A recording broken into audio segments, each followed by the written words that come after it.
So we're going to finish with the Big Bang. There are many issues with the Big Bang, surprisingly. A lot of people don't know this, but there are some issues, and we'll explain those issues and those explanations that they give. Sorry about that. First, in the standard Big Bang model, galaxies grow by gravitationally pulling in matter. But if this were the only thing going on, it would take much longer than 13.82 billion years for them to form. So the idea is, the way galaxies form, everything has matter, right? Everything's created of matter, we're created of matter. And because of that matter, we have what's called gravity. And gravity is just the way our matter affects the space around us. And so the more matter you have, the more gravity you have.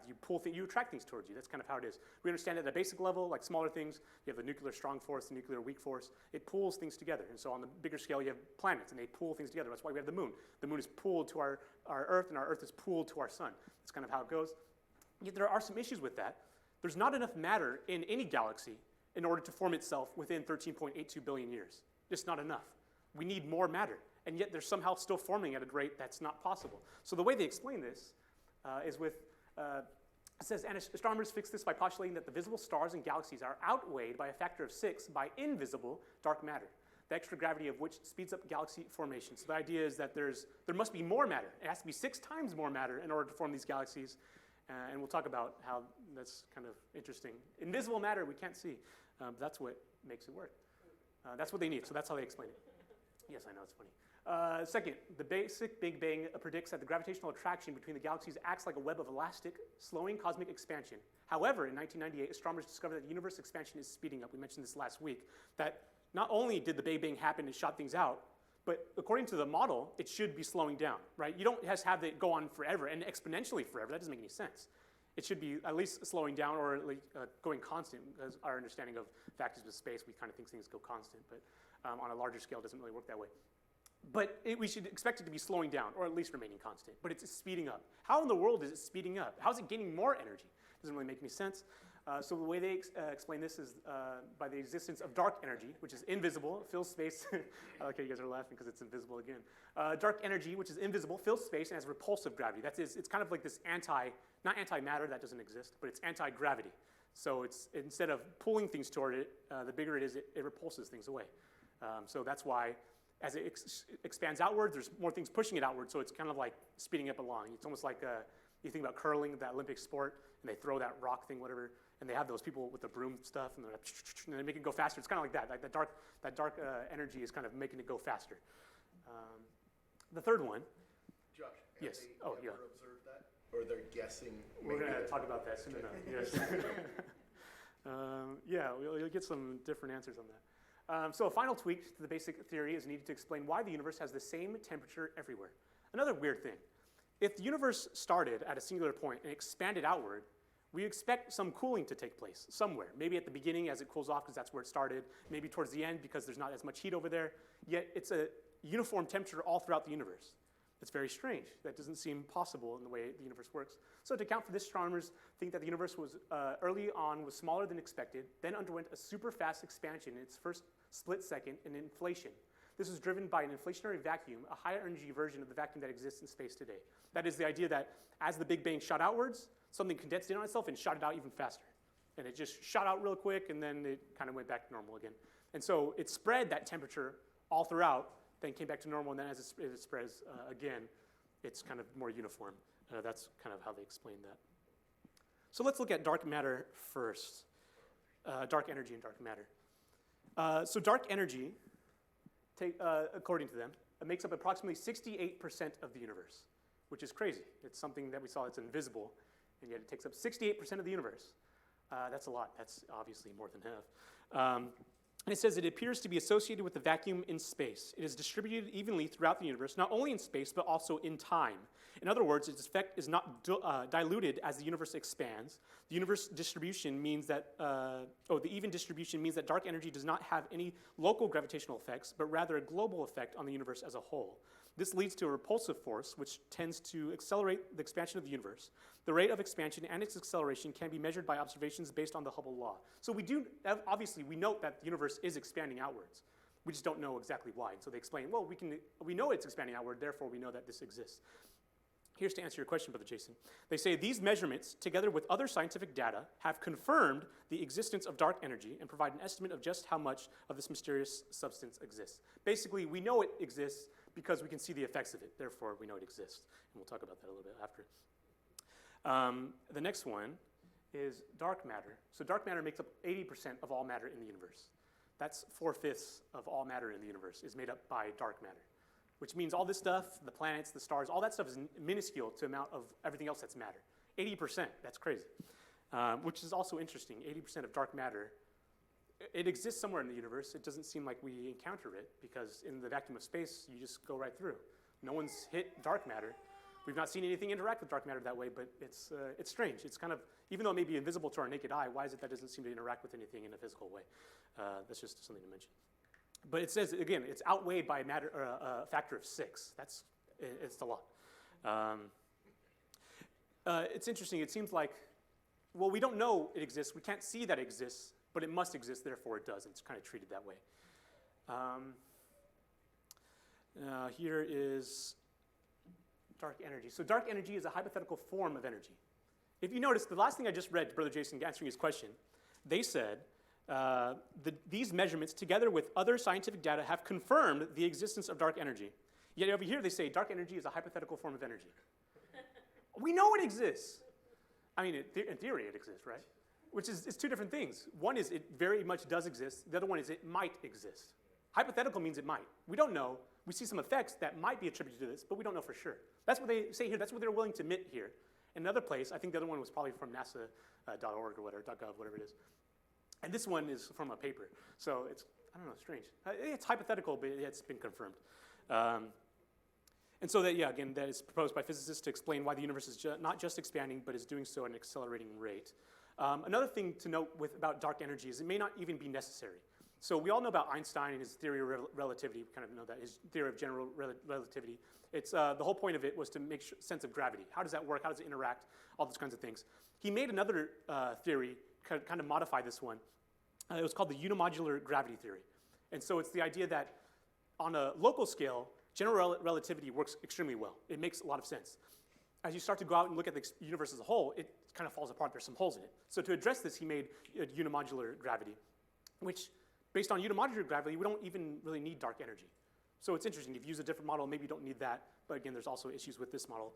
It's strange that they want to stick with one model and say we have to do this, but there's another model that explains it differently. I don't really know about that one. There's a little bit of debate going on with that. The next thing, scientists have not yet observed dark matter directly. Again, talking about something that's invisible. It doesn't interact with baryonic matter, and it's completely invisible to light and other forms of electromagnetic radiation, making dark matter impossible to detect with current instruments. Not only do we think it's hypothetical, we have no way of detecting it. So we honestly do not know if it exists. Again, it's hypothetical. There must be something out there, and this thing they call the fifth force. There must be this fifth force. We just don't know what it is. But we know it exists. It's been confirmed. We just don't know. It's that weird wording. Why are they flipping it around? So just to summarize, there are 4 forces in the universe. The 5th one is a hypothetical one proposed. So there's gravitation, obviously. Electromagnetic force, we know about that one also. The weak nuclear force, and the strong nuclear force. The strong nuclear force is what holds nucleus together. So that's like the protons and neutrons. Why don't they repel? That's the strong nuclear force. Also very strange. Why does that work? They don't explain that. It's a nuclear strong force. So let's look it up. If you try to look up how do neutrons and protons hold together, nuclear strong force. Explain the nuclear strong force. Well, because the traction in the matter, and even though they're polar opposites, it's very strange. It's hard to explain. We just know it exists. It works. How it works, there's a lot of debate about that. The weak nuclear strong force is within those things. So within those protons and those neutrons, there's smaller nucleus thing, kind of whatever they're called, and those things hold together themselves. So we have something smaller holding together and larger things holding together. Again, very interesting how that works. And then, of course, the 5th force, which is unknown, not directly observed, and hypothetical. That's the 5th force. It's almost like a god of the gaps. We don't know what it is. It's the 5th force. Does anybody have an idea of what the biblical 5th force would be? A biblical 5th force, a biblical explanation for these kinds of things that we don't understand. Brother Jason says yes. Yeah. The Lord holds it together. Yes, exactly. Colossians 1:16 through 17. For by him were all things created that are in heaven and that are in earth, visible and invisible, whether they be thrones or dominions or principalities or powers. All things were created by him and for him. And he is before all things, and by him all things consist. All things hold together. How does it hold together? How does the universe not fall apart? How do these galaxies form? How can they form on their own? It must be the visible 5th force. Yeah, it is. It's God. He's the one who's the invisible fifth force holding it all together. On the side note, we don't necessarily need a fifth force to create it if God created it instantly. How did it? Well, it must mean more matter in order for it to form. Well, if God formed it instantly, you don't need that other force. God just did it. But I would say that God's obviously the reason that's holding it all together, especially when you look at the nuclear strong force, the nuclear weak force. How does it hold together? God holds it together. Well, and to go along with that, if it is, like you said, expanding, contracting, all that, what's even holding that from not being disastrous? Yes. You know? What contains it? What contains the universe? We have borders to our universe, right? We have the observable universe, and there's like these, it's just black. What's beyond that? I don't know. What's beyond the source wall, whatever they call it? It's strange. What keeps us like that? You know, it's like God holds us in his hand kind of thing. Cosmic inflation, that's the last one. Around 13.8 billion years ago, the universe expanded faster than the speed of light for a fraction of a second, a period called cosmic inflation. Again, that super rapid expansion in order to have that even temperature, various other things. To spread that far out, it doesn't really make sense in order to get to where it is now. Naturally, it's too slow. It has to have something that speeds it up. And so what they say is cosmologists think inflation explains many aspects of the universe we observe today, like its flatness or lack of curvature on the largest scales. Inflation may have also magnified density differences that naturally occur on space's smallest quantum level scales, which eventually help form the universe's large-scale structures. Again, it seems like we need something else to set it in motion because it can't set in motion by itself. It needs something else to set these things in motion. But all this leaves unanswered the question of what powered inflation. One difficulty in answering this question is that inflation was over well before recombination, and so the opacity of the universe before recombination is, in effect, a curtain drawn over those interesting very early events. This is very interesting that they admit. There's a curtain drawn over these interesting very early events. So there could be something going on before that. We don't know. Where's the beginning of the universe? It's before that. So we have no idea. All the things we're doing are guesses. We think it might be this. We think it might be that. We have no idea. Was it the universe really at this small dense point? I think so. Maybe. And yet they say with confidence, we know that's how it is. You teach it in schools, that's exactly how it is. I heard this in class all the time. In college, you hear it a lot. It's this idea that somebody else knows, somebody else has already looked into it, they're much smarter than I am, therefore I'll trust what they say. And then you look, okay, let's see what they say. Oh, there's a curtain drawn over these interesting early events. Oh, it's not been observed. Oh, we don't know if it's there for sure, it's hypothetical. That's very different than what we've been told. Which is not to say that it doesn't exist. It's proposed. It's hypothetical. It might exist. The idea is that we don't want to say, we're not saying, oh, we shouldn't trust the science. We're saying the science says one thing and scientists are saying something else. We're fine with saying, okay, these are proposed things. God could make this in motion. He could have caused inflation. One of the things that's interesting with inflation, it lines up with the idea that God stretched out the heavens. He created the universe. He said, let there be light. He made the planets, and all of a sudden he goes, when he stretches it out. That sounds like inflation. It's just everything goes out everywhere. So it's not like it doesn't coexist. It's the idea that they're saying, well, because of this, therefore it must have taken billions of years, therefore we don't need God. Science doesn't need God. And yet it seems a lot of science is relying on this fifth force, which sounds like, to me, God. So how do we explain this? Of course, in the beginning, God. It's not like we're saying this is a cop-out. There are various other reasons we believe in God. But this makes the most sense. It's the one model that has no holes in it. But they don't want to accept that model. I want to look at what Einstein did. Einstein was a genius. He had a crazy, his model is insane. How do you come up with something like that? Oh, this math, I'm going to figure out the universe with math. Like, that's crazy. And yet, God. There's so many scientists, if you look at throughout history, there's so many, including Einstein. He didn't believe in the biblical God, but he did believe that there was some sort of higher power that invented all these kinds of things. It makes sense.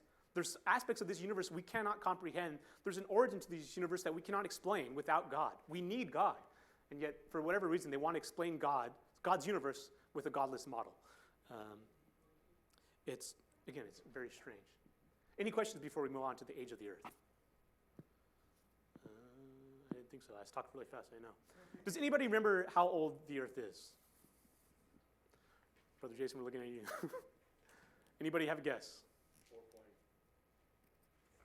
4.5, 4.3 billion.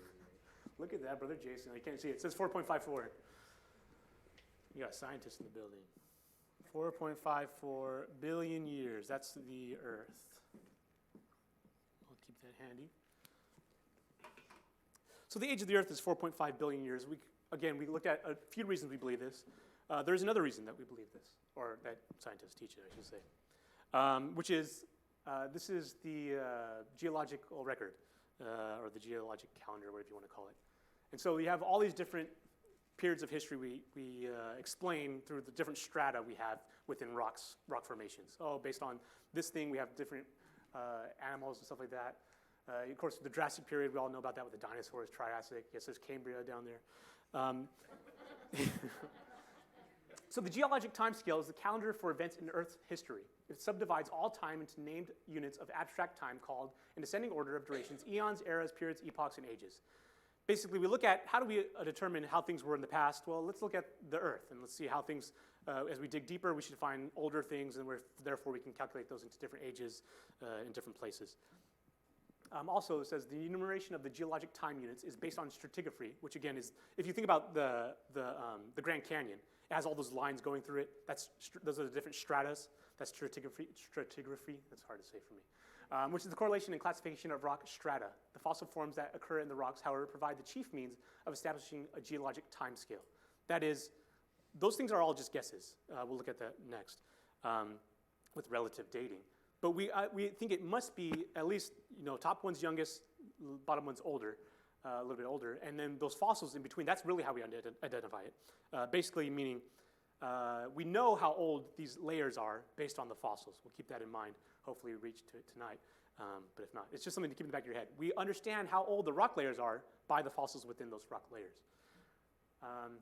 So the first form of dating is relative dating. That's the obvious one. Things at the top, they came earlier or later, so they're younger. Things at the bottom, they happened earlier as they stack up. This is the oldest, that's the youngest. But we have some certain irregularities, of course. Things get underneath other things, but still, this is still older with this, but you have other things fall through it. We see that all the time. There are certain things we'll look at a little bit later on that put some issues with this, but that's kind of the basic understanding. We get this, right? You have a sandstorm come through, the sand blows over whatever's on top of it, or below it. And then you have some other, water runs down and mud goes on top of that. And someone plants grass on top of that. And you have what's newer is on top, what's older is on the bottom. That's kind of basic understanding of that. And at the very bottom, we don't have to read all that. I just explained it. So however, stratigraphy yields no exact age for those layers or events. Again, it's not exact science. It's relative dating. It must be younger, it must be older.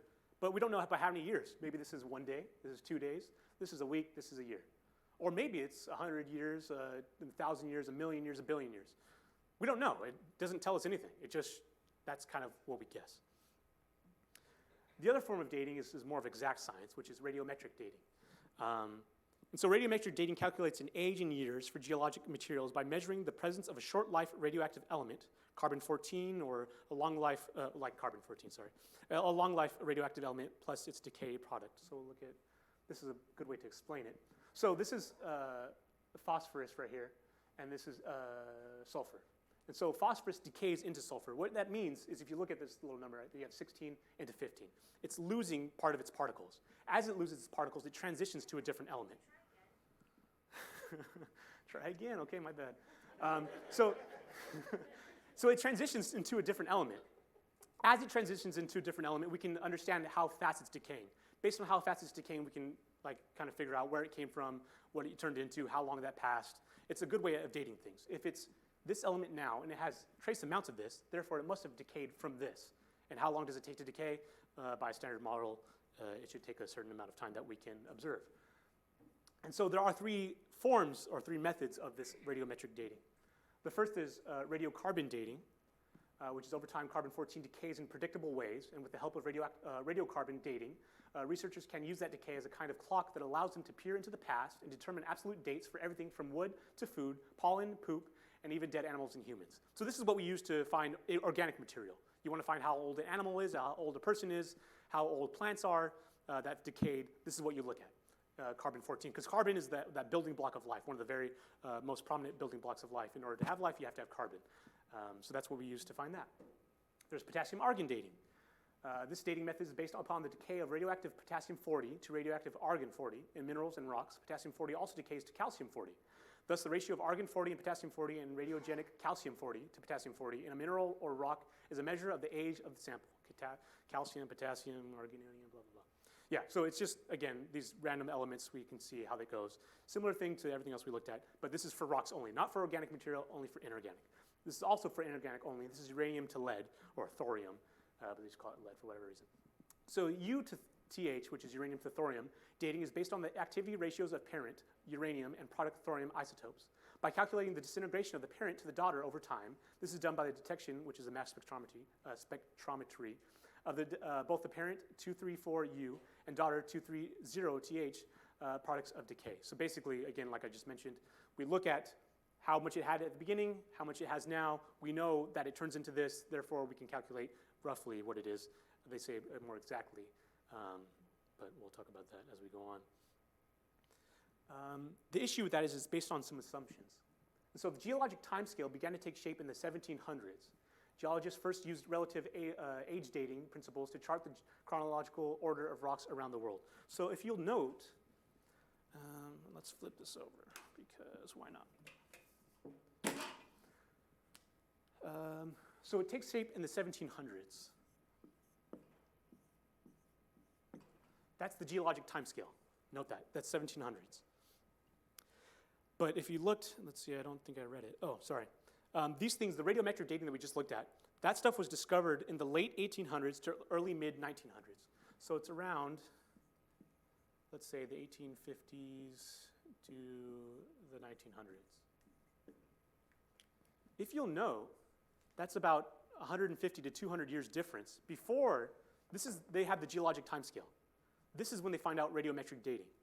Over here, they're already saying the Earth is old, but we have no way of knowing. It's relative. Oh, that's younger. That's older. How old? We don't know. Oh, it must be millions of years. And then they go to radiometric dating, and all of a sudden, it is millions of years. That's very strange. And we'll look at why that's kind of strange as we continue on. But why would they think it's very old here before we have radiometric dating? Does anyone have a guess? Why would they think the Earth is old in the 1700s? They just assumed it was already old. Does anybody know why? Some people maybe. Does anybody know of a prominent figure who came about before this? Very prominent in evolution. Throw out a guess. Anybody, feel free. Charles Darwin. No, he came around this period. But the idea is, before Charles Darwin, everyone looks at Charles Darwin, they go, evolution. Oh, he came up with evolution. Charles Darwin did not come up with evolution. He built on evolution. Evolution already existed way before the 1700s. So they have this idea that there must be this old Earth because of millions of years. And then Charles Darwin comes around and he goes, yeah, I think so because of finches and stuff like that. We'll look at that much later. But that existed before this. There was already people saying, I don't know if I trust the Bible because I see some observations that make me think it must be older. In order for this to happen naturally, it must take place over long periods of time. And then they go, let's do some radiometric dating. Guess what? It does. That's very strange, and we'll look at why. So regarding carbon-14, the method has limitations. Samples can be contaminated by other carbon-containing materials, like the soil that surrounds some bones or labels that contain animal-based glue. Inorganic materials can't be dated using radiocarbon analysis, and the method can be prohibitively expensive. Age is also a problem. Samples that are older than about 40,000 years are extremely difficult to date due to tiny levels of carbon-14. Over 60,000 years old, and they cannot be dated at all. So this is carbon-14. One thing they don't mention is carbon-14 is effective up to 5,600, something like that. About 5,500 years, it's very effective. We know almost exactly certain this is how old that is. As soon as you get past that date, this one mentions 40,000, but it says extremely difficult due to low levels of carbon-14. That's 40,000. Way before that, it's already difficult to tell. But it's about 5,000 something, 5,600, something like that, is how we know. That's roughly what we know for sure. Everything past that, it starts to get a little bit too difficult. And we can't really tell because that rate of decay is extremely fast for carbon-14 compared to what it is for other things. Which means we're dating a lot of stuff. How old is this fossil of this animal? I don't know. If it's past 5,600 years, we can't use carbon-14 on it, so we don't know. So those dinosaurs must be millions of years old because carbon-14 says it's only 5,000 something, and it can't be correct. What's that? I said, bring out the dartboard. Oh, just to throw for ages? That went over my head. I was like, what are you talking about? Yeah, kind of like that. That's why I brought up this. Oh, it must be old. Why do you think it's old? And if you look at through history, the age of the Earth just kept on getting older and older. It must be this old. It was kind of like that. It must be older. Actually, it must be older. And they had no way of knowing. It wasn't until later on they go, this is how old it actually is. Very strange. It's like, why does it have to be older? Well, it has to explain evolution. Well, why does it have to explain evolution? Because we believe evolution is true. So it must be old, even though we have no evidence for it. And we'll look at more of that later on. Another issue we find is with dating these isotopes. So these isotopes can be contaminated, not just with carbon-14, but with any type of radiometric dating. They can be contaminated because everything gives off radiation, if you didn't know that. Nico gives off radiation, Titus gives off radiation. Some of his radiation is going to Nico right now. But it's not dangerous levels of radiation. Everyone gives off radiation. Everything gives off radiation. There's certain areas where it's dangerous, it's having too much, but everything gives off radiation. So even though those rocks are in the ground, you're trying to date this rock, the rock next to it is leaking radiation into it. And the soil next to it is leaking radiation into it. If you have an old rock in young soil, that young soil radiation is leaking onto that old rock. It can make that old rock seem young. And vice versa, that old soil onto that young rock can make that young rock seem old. Because you're having certain particles that are just flowing off each other. Everything doesn't stay stable like we think. There's parts of us that are just going all over the place, but we don't see it. Like how electrons get attracted to other ones and they just shoot off. That's kind of happening all over the place. And that's kind of leading to these kinds of things. Also, to note, is that there are certain things that lead to extreme pressure. And extreme pressure can make something look like it's old or look like it happened over periods of time, but really it didn't. We think about something like Mount St. Helens. How long would it take for that kind of stuff to happen? Well, it happened very instantaneously. Pompeii happened very instantaneously. We think about when they had mines out here looking for gold and stuff like that, they had those water cannons just blasting the side of the mountain. How long did it take for that to erode away? Well, if you think about it naturally, yeah, it would take a long time. But they did it like super quick. It just eroded that side of that mountain, or with dynamite and stuff like that. It looks like it would take this long, again, but it wasn't. If you have enough pressure, enough power, you can make something that takes a very long time happen extremely quickly. We'll look at that a little bit later when we look at fossils. Yes, we'll look at the Grand Canyon hopefully tonight.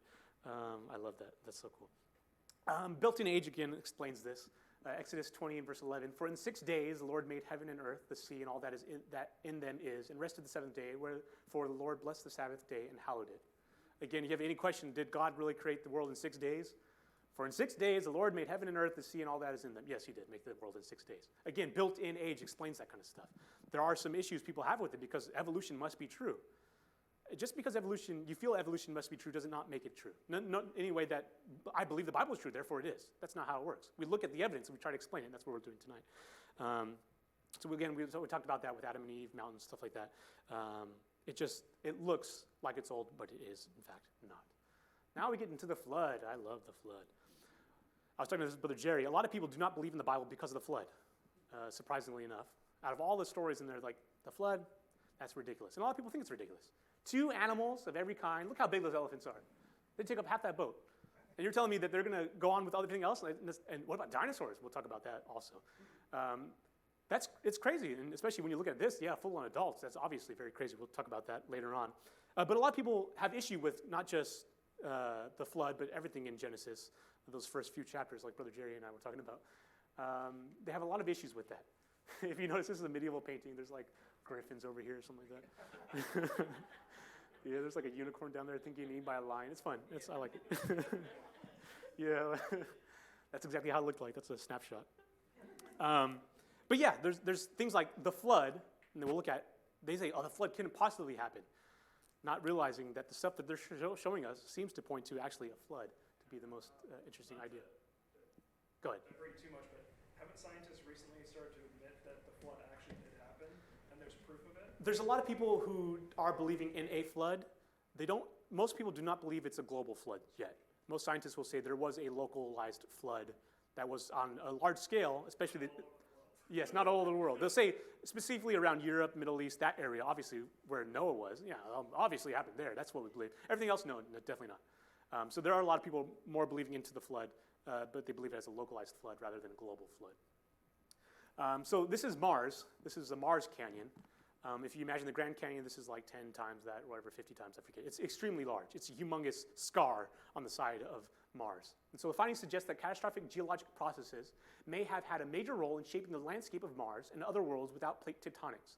So they don't have plate tectonics. They don't have all that stuff with the core and the inner core and the mantle, all that stuff working on underneath. It's static. And yet somehow, some of this stuff occurred. How did it occur? And so they say it must have been a large catastrophe. It just ran through and shot it and broke up this little canyon through it. So it says, so we think this style of catastrophic overflow flooding and rapid incision of outlet canyons was probably quite important on early Mars' surface. Interesting. We look at the Grand Canyon, we say it must have happened millions of years.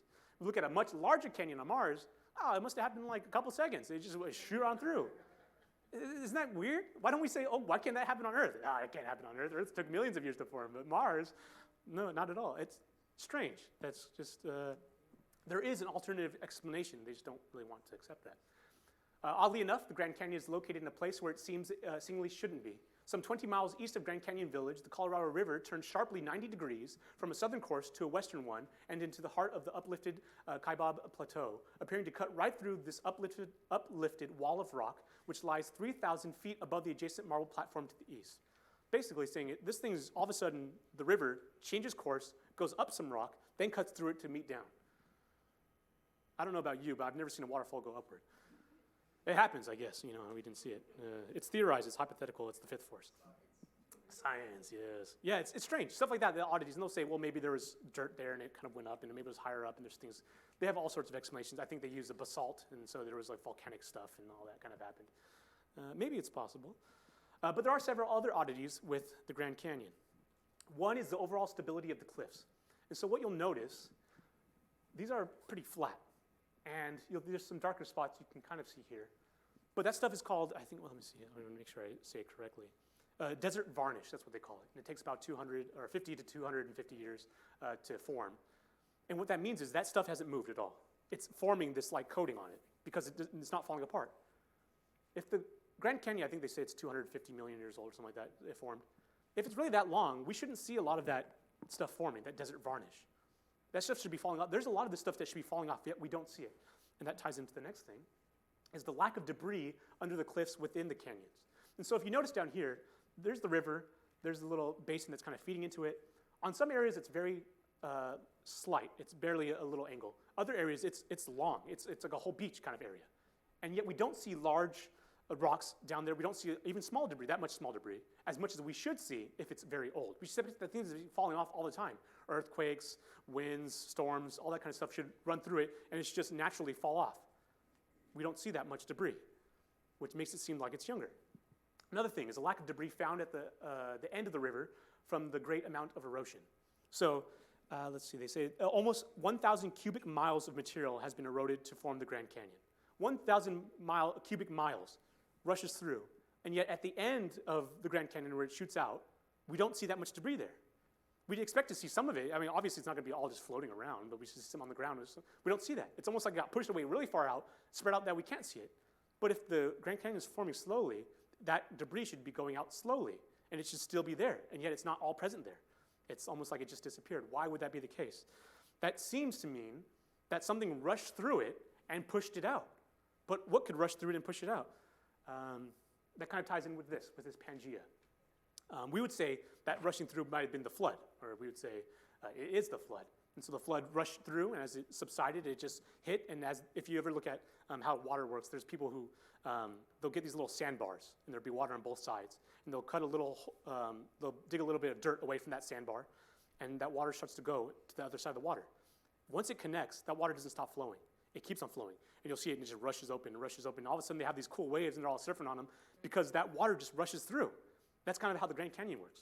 Or we would say, according to the flood, the water kind of started going, and as soon as it got a little bit incision, it just kept on going and kept on going. And it started spreading, and it just broke open that canyon, much like what they believe happened on Mars. And again, it ties into Pangea. So this might be a question that a lot of people have. What about Pangea? Wasn't the whole continent together? How could the continent go from this to what we have now in 6,000 years, based on the Bible? It doesn't seem possible. So to explain this, from about 300 to 200 million years ago, those different eras, the continent we now know as North America was contiguous with Africa, South America, and Europe. They all existed as a single continent called Pangea. So right here, you have North America, South America, Africa.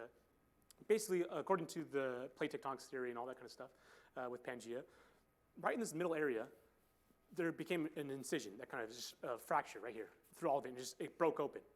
Because of it breaking open, volcanoes erupted and all that kind of stuff, and spewed out hot molten stuff that pushed it out, and you had a bunch of dust clouds in the air and whatever else for millions of years. And it pushes it out, and it goes all the way across, and the whole world starts to form as we see it now. Hopefully this plays. There we go. So this kind of shows it. Oh my gosh, not again. We'll be here for a while. Okay. Oh, look at how close that was. We need someone to pray for me. And by the time I'm done, it's going to be done. Okay, I guess we don't want to. We don't want to see it fast. We'll just go it slow. It's not too long. But you get the basic idea, how it's slowly starting to form out. And this was taken by satellite, obviously. Atlantis, they were more advanced than we know. That's how did they get this data? You'll notice things like, oh, there's pockets of water start to form and they come off. And how do they know that? Yes, yeah. Don't question it. Great Grandpa Unga Bunga, he told me about it. Yeah. So that's kind of how it goes. You see how it starts to form, and it makes sense, doesn't it? That part looks like it fits into there, and that part looks like it fits into there. And so it looks like it fits. We'll talk about that. I think it's pretty good, right? We get the idea. We don't need to see more of that, if it'll let me. Okay. So we get that. It seems to fit. One thing before we continue on with the biblical response. Does anybody know how the continents are connected right now? How many continents are connected to each other? Does anybody know? No? Nobody has an idea? There's 7 continents. How many are connected? None. Actually, all of them. All 7 continents are connected. If you take up all the water, what do you find? They're all connected. All that land is connected. One thing that's weird is when we look at the continents as they are now, they seem to fit together. Yet if you were to lower that water level, you would see that they're a whole different shape than they appear to us on the surface. Doesn't mean so they probably won't look like they're fitting together because it's not uniform. It's not like they just go out and they just expand and get bigger. There are all sorts of weird forms and cliff sides and things like that, and they go in, under, and out. Yeah, go ahead. Remember, before the flood, the world looked different. Yes, That's exactly. what happened. And then I said I had a question about the Grand Canyon. You said it proves that it was not evolution, that God created it because he said the flash when the water started receding, because the natural erosion and everything else doesn't work in the Grand Canyon. It needed to be a flood. So when the water receded, they found the sweetest, found the softest part, and that's where it made the channels. That's what most oceans are, the softest part of the rock, whatever it happens to be. That's why it flows. So all that dirt is in the ocean, and that's what explains it. When you go by creation, it explains all that. When you go by evolution, they gotta add to it, fix it. Yeah, so it's interesting. We looked at that Pangea thing. That's the model that people made. Nobody was alive, according to evolution. Nobody was alive at that time.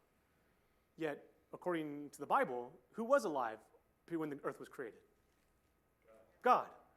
So if God was there and he tells us, hey, this is how it happened, I'm not going to believe the guy who says, I was there and I saw it, or the person that says, I think this is how it occurred. Based on the observations I've made, or based on the thing that I created. It's a bit different. And so the biblical response, Genesis 7, 10 through 12. And it came to pass after 7 days that the waters of the flood were upon the earth. In the 600th year of Noah's life, in the 2nd month, the 17th day of the month, the same day were all the fountains of the great deep broken up, and the windows of heaven were opened, and the rain was upon the earth 40 days and 40 nights. This is something we don't really talk about too much. We always think, oh, it rained on the earth, and that's what caused the flood. But it wasn't just the rain. The same day were all the fountains of the great deep broken up. In Psalm 136:6 it says, to him that stretched out the earth above the waters, for his mercy endureth forever.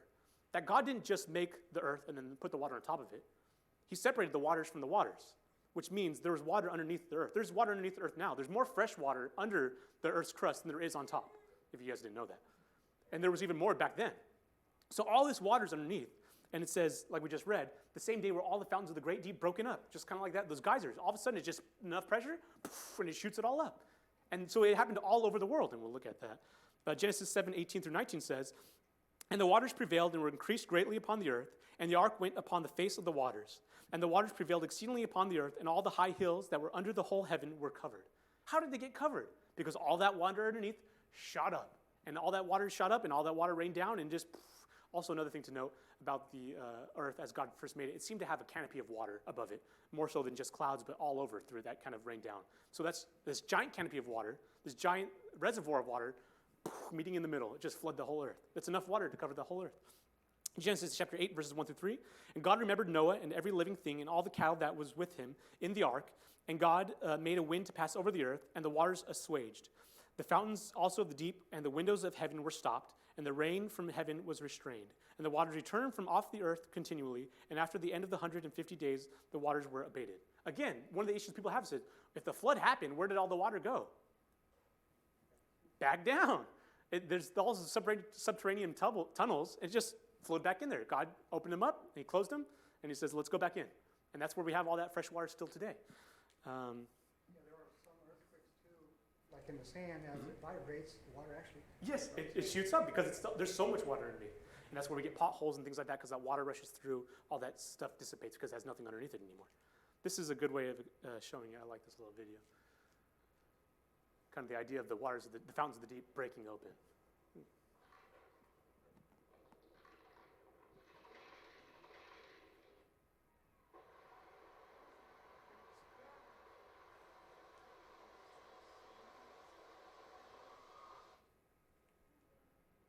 And that's kind of basically the model of it, that it just shot upwards and expanded outwards. One of the things that's interesting about this, if you look in the Atlantic Ocean, there's this thing called the Mid-Atlantic Ridge. That Mid-Atlantic Ridge looks like a giant scar. It's going upward like that. Why is it doing that? Well, they don't know. They say it could be volcanoes that shot up, although it doesn't seem to have that because it doesn't have the lava coming out. It could be the plate tectonics. They hit together, and because they hit, they went up like this. Or it could be the continents were kind of all connected, or at least the landforms were all connected. And all of a sudden, this water shot up, and it pushed it out. And as it pushes it out, it pushed everything forward, like we saw when it goes over the whole earth like that. It's just pushing everything. And so all these continents are getting pushed by this giant pressure of water just shooting out, and it's pushing these plates across. As those plates are pushing across, that does allow for magma to flow out and to form that little scar right there. And we have it going parallel. Why in the world would it go parallel? That doesn't make any sense. Why doesn't it go different directions? Like that's how they mentioned Pangea when we looked at it. It was right here, and it all went outwards, if you guys remember. It went out in different directions. Yet we don't see that kind of scarring. We see parallel scarring. Why would we see parallel scarring? If the waters came up that same way and pushed outwards, we would see that parallel scarring. The flood explains a lot of this stuff way better than the way we understand with Pangea. It just shot out, it went outwards, and that's how it went there. It also explains other things, like we find sea life over on mountaintops. Why do we find sea life in mountaintops? It must be because the mountains were actually in the ocean, and then they rose up. Maybe. Or the mountains were under the ocean, and then the water receded, and that's why we have them there. There are other various anomalies. Things like why there are different animals all over the world. Why are they pushed over this? As the water rises up, they float around. As it settles back down, they get deposited. Things like that. We'll end there because we're running out of time. And next week, actually, let's look at this one more thing. I think this is fun. We'll end it with this. The flood is not just something that Christians believe. It's actually in multiple religions and multiple cultures. Everybody talks about the flood story. Everybody has a flood story. Very interesting. So the Mesopotamians had the Epic of Gilgamesh, the oldest flood story in terms of recordings. We have the oldest recording of it is here. The Bible obviously records the original version, but the copies we have are not as old as the Epic of Gilgamesh. But the Mesopotamians had the Epic of Gilgamesh. The Aztecs have the flood story of Nada and Nina.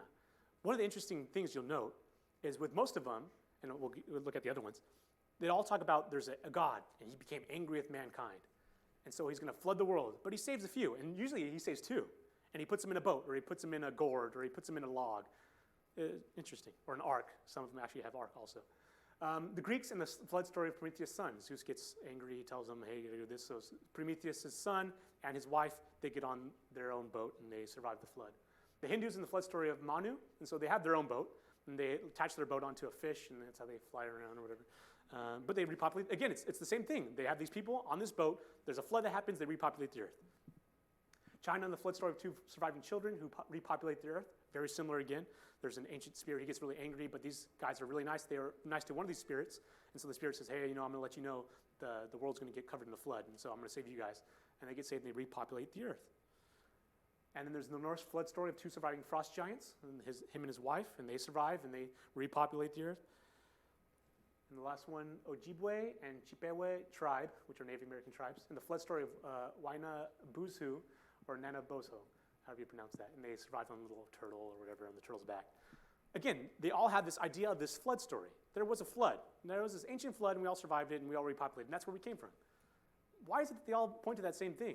And it's like, oh, that's obvious because we all affected each other. But these are people that are in different continents all over the world. How are they telling the same kind of story? It's something similar we'll look at later on with dinosaurs. Why are they all telling the same kind of story in almost the exact same kind of way? Yeah, there's two people, they get on a boat, God's angry, he reshapes the world, and they repopulate it. That's almost like someone's trying to tell the same story. It's getting a little bit distorted as it goes on, but it sounds like it's got the same origin source. Why are they saying that? It's almost like it actually occurred and people kept on passing it down. What a crazy event. The world used to be full of people, now it's just us, and we have to repopulate. And everyone keeps on telling, remember that when God flooded the earth? Remember when God flooded the earth? And it goes on and on and on. We'll pick up next week with fossil record and some other things that we'll look at with the flood. Or should we end here? I think we'll end here, because this will be, well, sorry, I keep on going on a little bit longer. I feel like Brother Anthony now. Bear with me. Sorry, Brother Anthony. Brother Phil, Brother Ronnie, everybody does that, I guess. Once you become a preacher, Nico will do it eventually. Bear with me. So this is where we get the idea of 6,000 years. Why do we believe it's 6,000 years? For various reasons, but mostly because the Bible records genealogies, and from those genealogies we get this. So you have 0, 1 plus 30, it goes down, down, down. You can look at this if you want to see my notes later. Get down to the father Lamech, down to Noah. Noah's was 600, so you have 1656 by the time the flood happens. Then everything after that, so before the BC date, it's 4,400. That's kind of before Christ, obviously. And then afterwards, you have 2,348, no year 0, or no year 0. So numbers of years since the beginning of the flood, 4,370 until now. That's kind of roughly where it is. From now all the way to the flood was about 4,370 years. This is very interesting because the oldest living organism on Earth is a bristlecone pine. It's a small group of trees that reach an age believed by many scientists to be far greater than that of any other living organism known to man, up to nearly 5,000 years, over 4,789 years old. The age of Methuselah, which is what it's called, was determined by measurements of core samples taken in 1957. If you'll notice, number of years since the beginning of the flood is roughly 4,370. Our estimate of Methuselah's age is 4,789. That's almost exactly the same. Meaning, the oldest living organism probably started up is around the time the flood subsided or right before that. Kind of interesting. Why is it the only oldest living organism? It's almost like something happened to the whole earth and then something sprouted up right after. I don't know. I think it's cool. We'll end there. It's interesting why that exists. Why did this tree still exist? Super looking old tree, got no flowers on it, got no leaves. And yet, it's almost like, hey, look what happened.